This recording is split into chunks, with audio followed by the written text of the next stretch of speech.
Hello dear student, कैसे हैं आप लोग। तो आज मैं स्टार्ट करने जा रहा हूं बेसिक मैथमेटिक्स का लेक्चर नंबर 4 और आज का टॉपिक है बेसिक अलजेब्रा। इस टॉपिक में हम लोग कुछ इंपॉर्टेंट फॉर्मूला डिस्कस करेंगे और ग्राफ प्लॉट करेंगे जो काफ़ी इंपॉर्टेंट होगा आपके फिजिक्स के लिए और जो भी कॉम्पिटिटिव लेवल के स्टूडेंट है एसएससी, बैंकिंग, रेलवे, उनके लिए भी ये काफ़ी बेनिफिट होगा। तो now let us start today class basic algebra. First of all हम लोग ये फॉर्मूला डिस्कस करते हैं ए प्लस बी का होल स्क्वायर। जनरली बहुत सारे स्टूडेंट को याद होगा, जो भी 10th क्लास के स्टूडेंट है उसे अच्छे से ये मेमोराइज भी होगा। तो स्टार्ट कर रहे हैं। ए प्लस बी का whole square, a square plus b square plus 2ab। A minus B का whole square, a square plus b square minus 2ab। यहाँ से हम इस दोनों फार्मूला से अदर फार्मूला भी क्रिएट करेंगे। कैसे क्रिएट करेंगे? दोनों टर्म को हम यहाँ रहने देंगे और इसे रिमूव करके इधर ले जाएंगे। क्या होगा? A square plus b square equal to A plus B का whole square minus 2ab। Again इस फार्मूला में क्या करेंगे? इस दोनों टर्म को यहाँ रहने देंगे और ये टर्म को हम इधर ले जाएंगे LHS की तरफ। तो क्या होगा? A square plus b square equal to A minus B का होल स्क्वायर प्लस 2ab। अब देखो दोनों a square plus b square यहाँ पे भी है और यहाँ पे भी, बट इसका इक्वेशन अलग अलग है। तो आप देख लोगे आपका क्वेश्चन में क्या नीड है, उस नीड के अनुसार आप इस फार्मूला का यूज़ करोगे और इस दोनों फार्मूला को आपको मेमोराइज करने का कोई ज़रूरत नहीं है।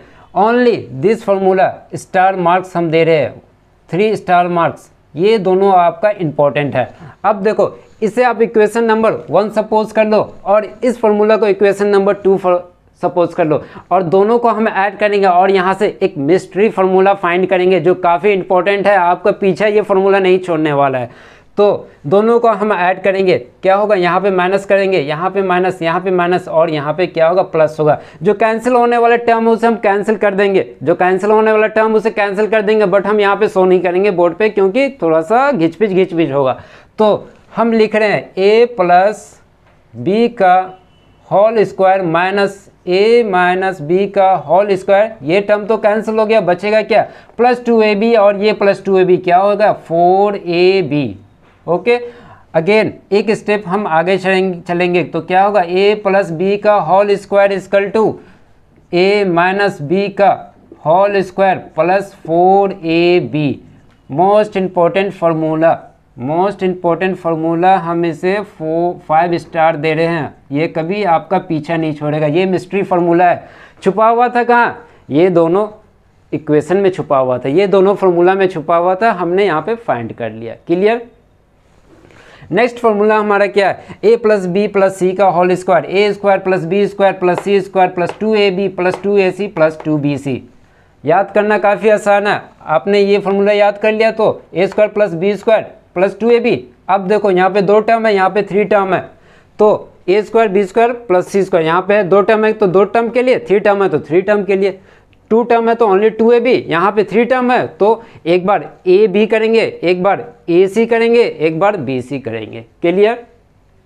नेक्स्ट मोस्ट इंपॉर्टेंट फार्मूला है आपका ए माइनस बी का होल स्क्वायर।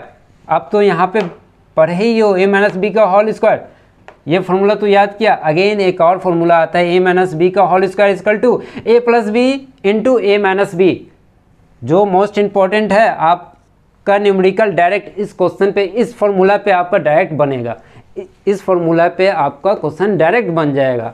ये भी आपका मोस्ट इंपॉर्टेंट है, हम इसे स्टार दे रहे हैं। क्लियर? नेक्स्ट क्या हमारा?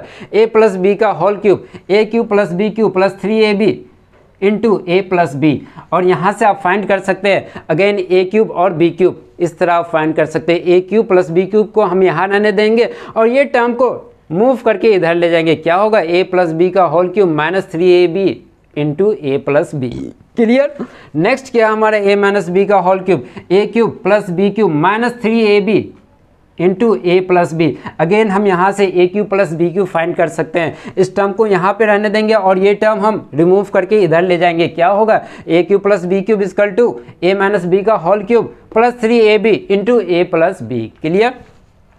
आपको ये सब फार्मूला याद करना है और जिस पे हमने स्टार मार्क्स लगाया है उसे तो 100% याद करके रखना है। अगर ये सब याद नहीं भी करो तो कोई प्रॉब्लम नहीं होगा, जो इंपॉर्टेंट होगा हम उस पर स्टार कर देंगे। क्लियर? नेक्स्ट हमारा फार्मूला है a cube plus b cube. यहाँ पे तो आपने फाइंड किया ही। अगेन एक और फॉर्मूला आता है a cube plus b cube equal to A plus B into a square minus a b plus b square, ये इंपॉर्टेंट है। Again a cube minus b cube equal to A minus b a square plus a b plus b square, ये भी काफ़ी important है। तो आपको memorise क्या क्या करना है, ये वाले फार्मूला, ये फार्मूला, और इसे मेमोराइज नहीं करना है। आप देख लो किस तरह हमने फाइंड किया है, जब भी आपको नीड हो तो दोनों को ऐड करके आप फाइंड कर सकते हो। नेक्स्ट क्या है, ये फार्मूला, थर्ड नंबर, अगेन ये और ये, क्लियर। अब यहाँ तक क्लियर हो गया तो हम लोग स्लोप क्या होता है वो समझते हैं और ग्राफ वहाँ से ड्रॉ करेंगे।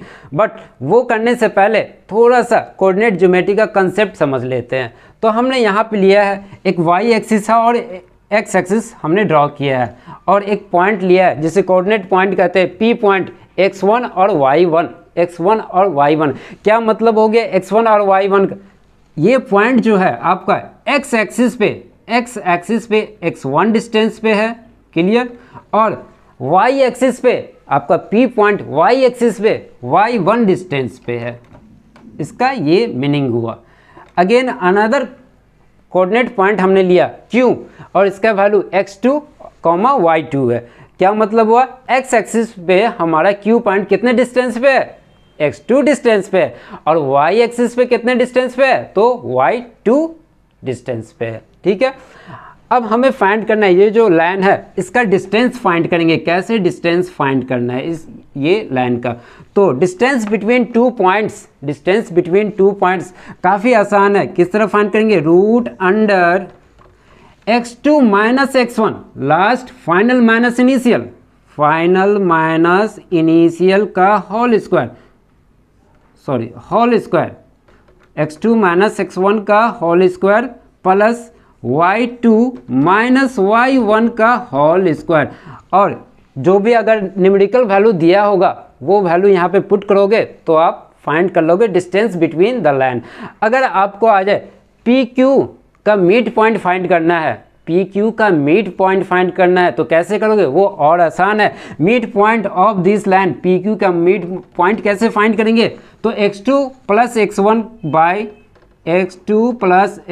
By 2 comma y2 plus y1/2, और ये दो पॉइंट जो आएगा वो क्या होगा, उसका मिड पॉइंट आएगा। यहाँ पे 2 पॉइंट आएगा, 2 पॉइंट आएगा, 2 वैल्यू आएगा, ठीक है।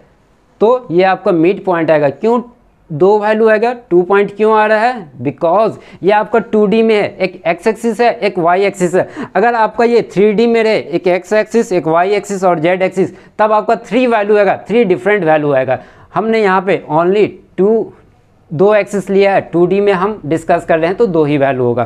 तो अब हम लोग क्या करेंगे, स्लोप फाइंड करेंगे। स्लोप के बारे में पढ़ेंगे कैसे फाइंड किया जाता है। तो first of all dear student, आप लोग इसे नोट कर ले, हम रब करने जा रहे हैं। रेडी, 1 2 3। नेक्स्ट हम लोग स्लोप पढ़ेंगे। ये हमने x एक्सिस लिया है और ये हमारा क्या है, y एक्सिस है, क्लियर। पॉइंट P कोऑर्डिनेट लिया है x1 और y1, और पॉइंट Q कोऑर्डिनेट लिया है x2 और y2। x1 हमारा कहाँ से कहाँ तक वारी करेगा, ये आपका ओरिजिन है, ओरिजिन पे x और y क्या होगा, 0 0 होगा। तो ये डिस्टेंस आपका क्या है, यहाँ से लेके यहाँ तक का डिस्टेंस क्या है, x1 है, क्लियर। यहाँ से लेके यहाँ तक का डिस्टेंस y1 है, क्लियर, जो गिवन है, जो आपका गिवन है। अब कोऑर्डिनेट Q के पास आते हैं, x2 और y2। ये डिस्टेंस आपका क्या है, यहाँ से लेके यहाँ तक का, ये जहाँ पे आपका ये कट हो रहा है कितना है आपका, x2 है। तो हम यहाँ पे लिख रहे हैं x2 है, ये डिस्टेंस आपका x2 है, और y2 यहाँ से लेके यहाँ तक y2 है, क्लियर। यहाँ से लेके यहाँ तक आपका y2 है। अब देखो क्या करेंगे हम, ये हमारा P पॉइंट, ये हमारा Q पॉइंट, हम इसको इस तरह यहाँ से मिला देते हैं और ये इस तरह मिलाएंगे, ट्रायंगल बना। इस पॉइंट को हम O कहेंगे, क्लियर। सपोज कर लेते हो एंगल कैसे लिया जाता है, ऑलवेज एंटी क्लॉकवाइज। तो हम एंगल लेंगे एंटी क्लॉकवाइज, ये रहा एरो का डायरेक्शन, ये थीटा है। ट्रायंगल बन गया। अब इस ट्रायंगल में आप बता सकते हो बेस और परपेंडिकुलर और हाइपोटेन्यूस। राइट एंगल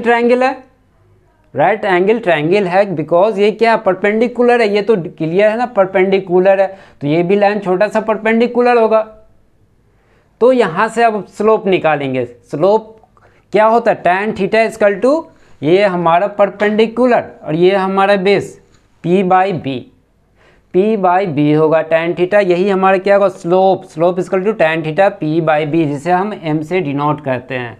अब tan थीटा हमें फाइंड करना होगा। कैसे फाइंड करेंगे, परपेंडिकुलर कैसे फाइंड करोगे, यहाँ इस पॉइंट से लेके इस पॉइंट तक का डिस्टेंस x2 है और इस पॉइंट से इस पॉइंट तक का डिस्टेंस क्या है, y1 है। तो y2 माइनस y1 करेंगे तो परपेंडिकुलर फाइंड कर सकते हो आसानी से। हम क्या करेंगे, y2 minus y1 perpendicular. Base कैसे फाइंड करेंगे, ओरिजिन से लेके इस पॉइंट तक का डिस्टेंस, ओरिजिन से इस पॉइंट तक का डिस्टेंस x2 गिवन है और ओरिजिन से पॉइंट p तक का डिस्टेंस x1 है। देन बेस हमारा क्या हो जाएगा, यहाँ पे हम लिख रहे हैं x2 माइनस x1, ये हमारा क्या होगा, बेस होगा। अब वैल्यू पुट कर देंगे तो हमारा स्लोप फाइंड हो जाएगा। यही होता है slope, y2 minus y1 by x2 minus x1। Most important, ये आपका मोस्ट इम्पॉर्टेंट फॉर्मूला है, रिलेशन है। ओके, किसी को प्रॉब्लम नहीं होना चाहिए स्लोप समझने में। अब देखो इक्वेशन ऑफ स्ट्रेट लाइन क्या होता है, आपने पढ़ा होगा y equal to m x plus c, कई बार पढ़ा होगा। क्या होता है y equal to m x plus c. M क्या होता है, स्लोप, जो आपने देखा ये स्लोप आपका एम आपने फाइंड किया। अब सी क्या होता है, सी होता है इंटरसेप्ट। सी क्या होता है, इंटरसेप्ट। तो इंटरसेप्ट क्या होता है, उसे हम एग्जाम्पल के थ्रू समझेंगे। जिस तरह स्लोप आपने समझा एग्जाम्पल के थ्रू, उसी तरह हम लोग इंटरसेप्ट को समझेंगे। तो हमने एग्जाम्पल लिया y equal to 5x plus 10 लिया, y equal to 5x plus 10। इसे कंपेयर करते इक्वेशन ऑफ स्ट्रेट लाइन से। क्या है equation of straight line, y equal to mx plus c। अब देखो x का कोफिशिएंट m है, यहाँ पे x का कोफिशिएंट क्या है, 5 है। यहाँ पे c क्या है, c के जगह पे क्या है, 10 है। तो ये है equation of straight line. Okay, तो नेक्स्ट क्या करना है, आपने स्लोप तो देख लिया, m आपका क्या 5 है, क्लियर। तो हम यहाँ पे लिख दे रहे हैं, यहाँ पे लिखते हैं स्लोप आपने फाइंड किया, m इक्वल टू क्या है 5 एंड c इक्वल टू क्या है 10, क्लियर। ऐसे इसका नीड नहीं है, जो हमें बताना वो बता रहे हैं। अब हम x का डिफरेंट वैल्यू लेंगे, x का डिफरेंट वैल्यू लेंगे और यहाँ पे पुट करेंगे, इस एग्जांपल में पुट करेंगे और y का वैल्यू डिफरेंट निकलेगा, क्योंकि y किस पे डिपेंड है, x पे डिपेंड है। तो हम x का वैल्यू लेंगे according to value of x, y will be also change. Then x का वैल्यू हमने 0 लिया तो y का वैल्यू क्या आएगा, y का वैल्यू 10 आएगा। अगेन x का वैल्यू हमने 1 लिया, देन y का वैल्यू क्या आएगा, 15 आएगा। ओके, x का वैल्यू 0 से लेना, 0 1 2 3 इस तरह लेना, ऐसा नहीं 100 200 एंड 300 ले लोगे और बोलोगे सर अब कैसे बनेगा, ऐसा नहीं किया जाता, ओरिजिन से लिया जाता है, क्लियर। देन आपने x0 पे y 10 फाइंड किया, x1 पे y का वैल्यू क्या होगा 15 आपने फाइंड किया। अब x एक्सिस का वैल्यू हम यहाँ रखेंगे और y एक्सिस का वैल्यू हम यहाँ पुट करने जा रहे हैं। अब देखो 0 पे हमारा y क्या है, 10 है, 0 पे 10 है, क्लियर। देखो यहाँ पे 0 पे 10 है, ये रहा, क्लियर, 0 पे 10 है। 1 पे क्या है 15 है, यहाँ पे 1 पे 15 है, तो ये पॉइंट आएगा, ये रहा पॉइंट, अभी हमने कोऑर्डिनेट बताया था, ये पॉइंट आएगा। अब इस दोनों पॉइंट को, ये पॉइंट और इस पॉइंट को हम मिलाएंगे, इस पॉइंट को इस तरह मिलाएंगे, ये हमारा क्या होगा, इक्वेशन ऑफ स्ट्रेट लाइन। यही आपका क्या है, y equal to 5x plus 10। और आपको क्या समझना है, c क्या होता है, इंटरसेप्ट क्या होता है। तो ये जो डिस्टेंस आपने फाइंड किया 15, यही आपका क्या है c। ये जो आपने फाइंड किया इंटरसेप्ट 10, ये क्या है आपका c है। तो यहाँ से आप समझ सकते हो कि x का डिफरेंट वैल्यू पे जो y का वैल्यू आ रहा है, और उस पॉइंट को जब आप मिलाते हो तो जो वैल्यू आया, जो कट वैल्यू आया, उसे हम क्या कहेंगे, इंटरसेप्ट कहेंगे, क्लियर। काफ़ी आसान है, एग्जाम्पल के थ्रू समझना काफ़ी आसान हो जाता है। ओके, नेक्स्ट एक छोटा सा क्वेश्चन है, y equal to x minus 6। आपको यहाँ पे फाइंड करना है, m फाइंड करना है और c फाइंड करना है, स्लोप फाइंड करना है और इंटरसेप्ट फाइंड करना है। तो आसान है, आप है ना पहले इक्वेशन ऑफ स्टैंडर्ड इक्वेशन लिखो, y इक्वल टू